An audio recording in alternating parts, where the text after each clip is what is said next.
So it was a bit of a weird day whenever people started cheering for a 35% pull on a boss. I don't think we've had that since Halandras, maybe? Definitely getting those vibes from Tindral. Yeah, this one is a very tough boss, but sort of like Calandris, the players are for the most part enjoying playing it. I know over at the Echo camp, everybody except for Kush on site is enjoying it, and Kush is like, I hate it. I hate the dragon riding in the middle. It takes me out of my flow. So I don't know, mostly positive reviews of the fight, which is impressive given that it's now cresting that 300 pull mark and not particularly close to being dead either. Yeah, I mean, the seeds have proven to be probably the hardest point of the fight. It's kind of similar to Halandras bombs in the sense of you can assign traffic rules for who's going to approximately soak what part of the room for the seeds whenever they spawn in phase two. But ultimately, at the end of the day, they're on a 3 second timer. In P2, you have to soak them, and you can't soak two, and so you have to be there, get there fast. There's like a second set of seeds that have people coming out of the dragon riding part of it, like right as they need to be soaking as well, and so that also causes a bit of disarray. And so you have to do, I think, 3 times in P2. Yeah, and those ones are the 3 second ones, whereas the ones in Yes. P3 are just they've been nerfed to 5 seconds, the ones in P3. But 3 seconds is not a lot of time to soak those seeds. Very, very much a mechanic that will not be that way for long. I think Blizzard probably, I think they were very restrained about nerfing it because Echo and Liquid had already been progging that phase, and they didn't want to deploy a nerf to a phase that was already in progress, but they were happy to nerf the last phase. And again, we talked about this a little bit yesterday, but I think pretty much everybody agrees it was a good set of nerfs to this boss. I mean, the fact that they nerfed the boss's health by 20% as well, and it's still not particularly close to dead, definitely a good nerf. Definitely a good nerf to that boss. It is a long and difficult fight, and at this point, I'm not sure if this boss will even die this reset, let alone early next reset. I mean, P3 Tendril looks. I think there hasn't been necessarily enough progression to where we're able to say how hard it's going to be, but I think it looks like it's a bit more doable. Now, this is really going to depend, I think, on the cadence of the fight a lot. What are the overlaps going to look like? Some of the overlaps looked a bit sketch. P3, yeah, I mean P3 has some problems, right? You have seeds that you have a little bit longer to do, but you often have no dragon riding damage to break the roots, so the root burst is even nastier than you need Yeah. to do. You need to do a lot of damage to those. That is going to be something though where the second reset of gear helps in a lot, right? It helps you not bleed out as much, but it also helps you kill the roots faster, which helps you get to do the mechanics faster. So there's a lot of like double and triple dipping that a couple extra item levels of next week's gear and of the Great Vault gear and that extra crafted heroic level piece from that new spark will be Okay. pretty helpful with. So I think this boss will get a lot easier for Echo and Liquid on the second reset, but I do still think it's very likely going to get significant nerfs after those two and maybe a couple of other guilds, like maybe Method also kill it. Yeah. I mean, this is definitely, even for like any average cutting edge guild, which is not like an average guild, but like an average cutting edge guild, they're never going to see the fight in this iteration. I think that the P2 seeds are going to almost immediately get nerfed. There's probably going to be larger sweeping changes on this fight. It's kind of like whenever you're watching Halandras, you like know that there are changes on the horizon. It's more of a question of when. Yeah, if you reach this boss in the next month or so, you'll probably fight a version that is similar but more forgiving than this. And if you reach this fight in a few months' time, like in 3 months, you're probably going to fight an extremely nerfed version that will still be very hard, which it's cool. I don't know. I mean, like it's a sweet fight. It's fun. The players are enjoying it. I'm looking forward to fighting it as well. I'm, one boss away. It's a pretty cool one in the future. I'm excited for it. It just looks like a lot of fun. Okay. How do you feel about the difficulty of the fight in general? Do you think it's too hard? Do you think it's about right for what we should see for penultimate bosses? I mean, we're going to segue this into talking about pull counts for penultimate bosses. I've done some research. Just what is your gut reaction on this fight in terms of difficulty, do you think? I think if you had to design a perfect tier, this boss would probably not be quite at this level of difficulty, and the earlier bosses would have been at a slightly higher level of difficulty for the Race to World first. But I don't know. I don't think that's that useful of a way to think about things. I think, given that there were no wall bosses earlier in this tier, the second to last boss being this hard, like if you imagine this boss dies tomorrow or the day after, and then we're into Farrak, and Farrak takes 3 or 4 days to die, we're looking at a 10 or 11 day tier. So the length of the Race to World first is fine. Sure. So it's just a question of like, are they spending a lot of pulls progging an unfun boss? And no, they're not. This boss is sweet. It's fun. They're enjoying it. Okay. So I think it's perfect. So let's talk about some pull counts for penultimate bosses.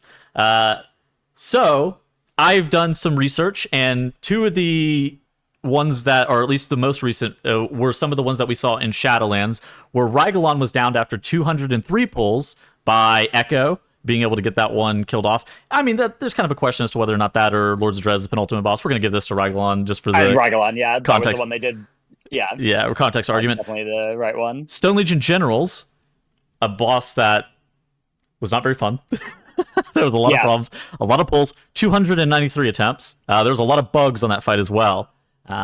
Now, the hardest penultimate boss ever is Fallen Avatar, and we have not crested 453 pulls yet, but there's a chance that we get there. Liquid's at 326. I mean, 450 is not out of the realm of possibility. It's certainly not out of the realm of possibility. I would dispute, though, the hardest, like we could go back to whatever, the penultimate boss. We could go back to to Naxxrama's penultimate boss or something like that, and pull count.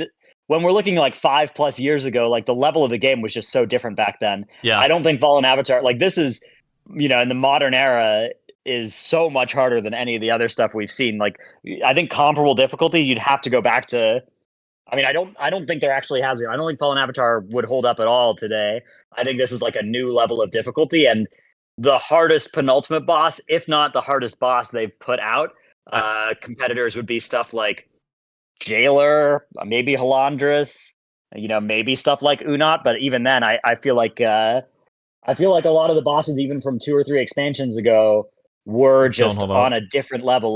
The Smolderon. If you sent Smolderon back in time 4 years, I don't think anybody's killing that in 50 pulls. I think they're killing it in 300, right? And we're talking about how hard that is. I think the players have gotten so much better, and this is the first boss this expansion really to rise to that challenge, because Razageth also was a very high pull count and very difficult boss, but that boss was just difficult because the numbers were stupid, right? There were a bunch of phases that were really stupid, and then they were nerfed, and then they were fine, and then the boss was nerfed, and then it was killed to pull after it was nerfed, and it's okay, this is stupid, right? Obviously Blizzard can do that whenever they want, but they have yet to do this Tindral thing, which is making a boss that's really, really, really hard, but they're actually still progging it, right? They're making progress through these phases. It's just really slow because the fight is really, really hard. Halandris, I think, is the closest approximation to this kind of progress. I think that Halandris is also the closest approximation to this kind of progress because of why they're wiping, right? Because it's not right.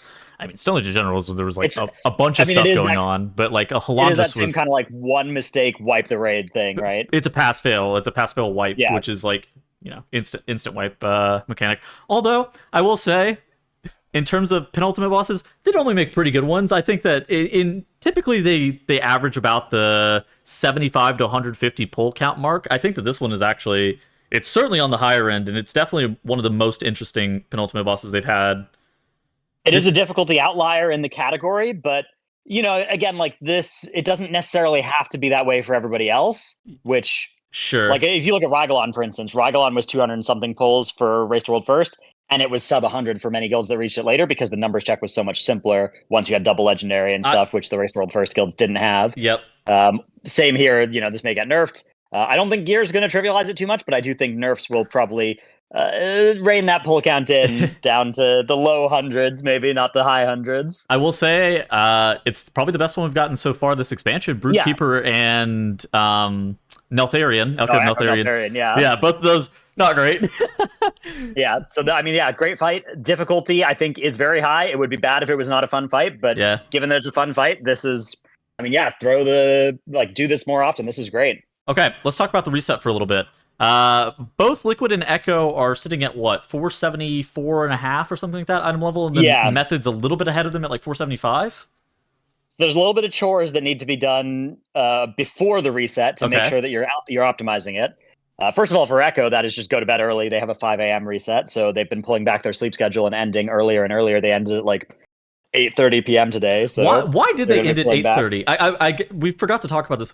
What happened? Why do they end so early? Well, they need to wake up at 5 a.m. on Wednesday. They know it's going to a second reset, so they're setting up a sleep schedule where that's going to be possible. Today, also, Zalia was not feeling super great, so went home a little early as well. But they would have kept going if it wasn't for the 5 a.m. reset coming soon. And basically, they can sleep earlier now to wake up earlier on the second reset, which is more valuable once you know it's going to a second reset, which obviously they didn't for a while, but now that they do, that makes sense.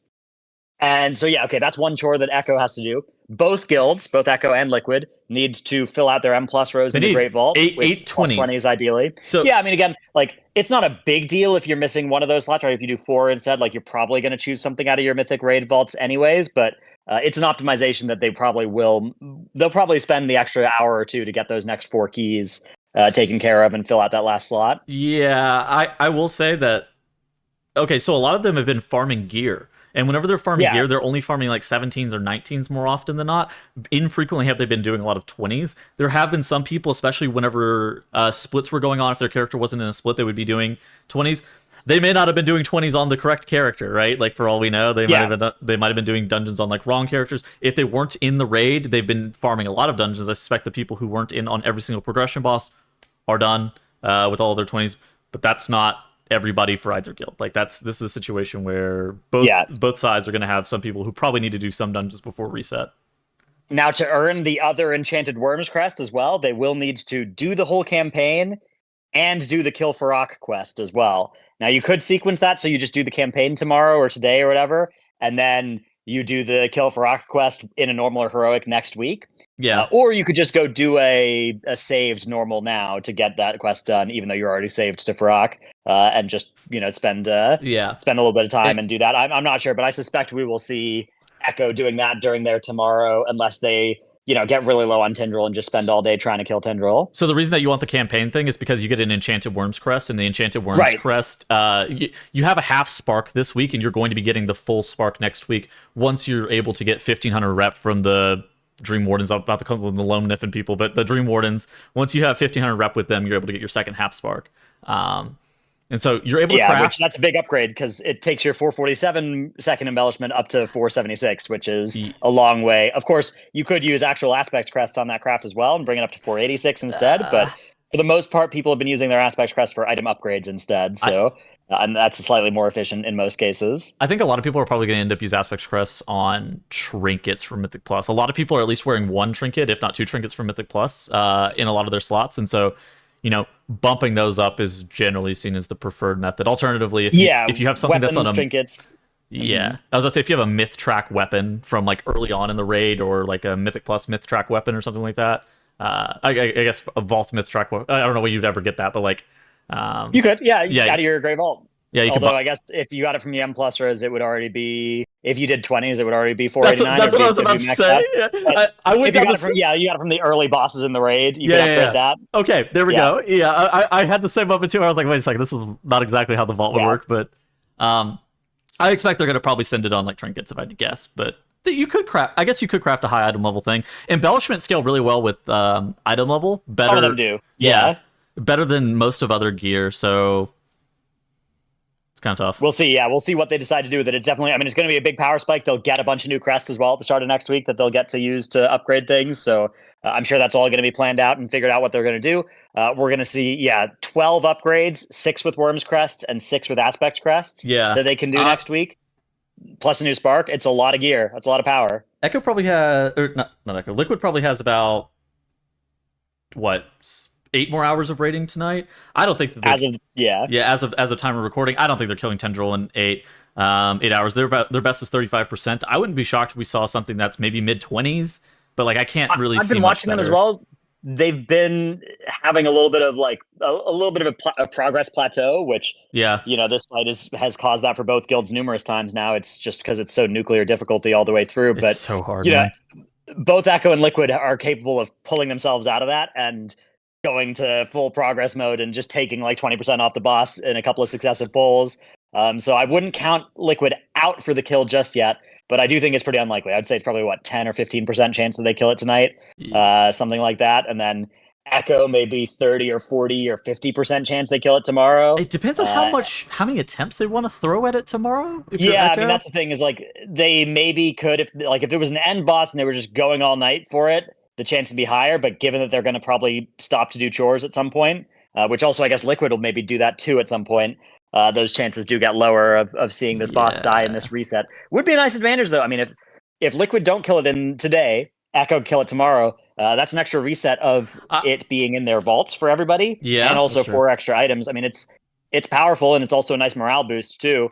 Morale boost, something obviously these guilds have been working on, getting those ironclad mentals that are try to be immune to that sort of thing, but invariably it does still end up mattering. I will say you gave Liquid 70-30 odds to win the race roll first after they down Smolderon, and then Echo is Yeah, falling pretty far behind. I feel like this is it's pretty close much back up. even. Yeah, I feel like this is equalized Yeah. at 50-50 again. I think 50-50 is probably pretty fair now. Echo have definitely, they've caught up. They've the fact that Tindral was such a hard boss was really good news for them. Yes, It's obviously like we didn't know. World First Raiders in general, like the boss being difficult. Liquid Raiders too, from what I understand, are enjoying the progress there. But it certainly would have been great for them if Tindral had been a 2-pull boss and Varrock had been a 2-pull boss, because then just reaching it first, they would have killed and they would have gotten world first. So the fact that this race was so backloaded onto these two bosses, and it wasn't as much of an Aberrus situation of like, if they get there, a day and a half ahead on Smolderon, they're just going to kill the last two bosses before Echo has anything to say about it. That was definitely huge for Echo, and Echo have, to their credit as well, made some pretty good progress through Tindral as well. They were ahead for some of today, even on that boss, which by the time they went to bed, they were behind again because they'd stopped prog for a while before they even went to bed. So okay, I mean, if anything, I'd say maybe it's still slight favor towards Liquid, but yeah, this race has tightened right back up. okay. We only have 2 more days of Tendril assets. I think we have the bird for today and we have the tree for tomorrow. They're gonna have to hurry it up and kill the boss. Okay, yeah. Otherwise, we're gonna have to recycle something together. Yeah, maybe you could use like early bosses for tomorrow's one because it'll be like splits again and stuff. So, oh, maybe that's a good point. Yeah. All right. Anyway, we'll see. We'll see what we have to do. Yeah, we'll talk about what we got to talk about tomorrow. We're gonna have a reset. We're gonna have some interesting stuff, I think, to discuss. It's gonna be kind of interesting to see how fast Liquid, I think, gets through their reset. Hopefully, they should be well done in pulling Tendril again by the time we record this tomorrow. We'll see though. Yeah, we expect that they'll be done with most of their work, but you never know. There could be. It could be. I mean, there shouldn't be too many splits, but yeah, we'll talk about all that tomorrow. Of course. I don't think there can be heroic splits. I think it has to. If they're gonna do anything, it's gonna be Mythic Plus, right? But whatever. Well, I think there's heroic splits to do. Like there are raid trinkets that are good. That if there are multiple people that need the same raid trinket, you split that boss, right? You don't kill it all as one. Okay, yeah, that's true. Oh, God, I didn't really think about that. Yeah. Anyways, we'll see exactly how many it ends up being. It won't be anywhere near as many as last week, but it'll be some. It'll be some. All right, GL. We'll see you guys tomorrow. Later.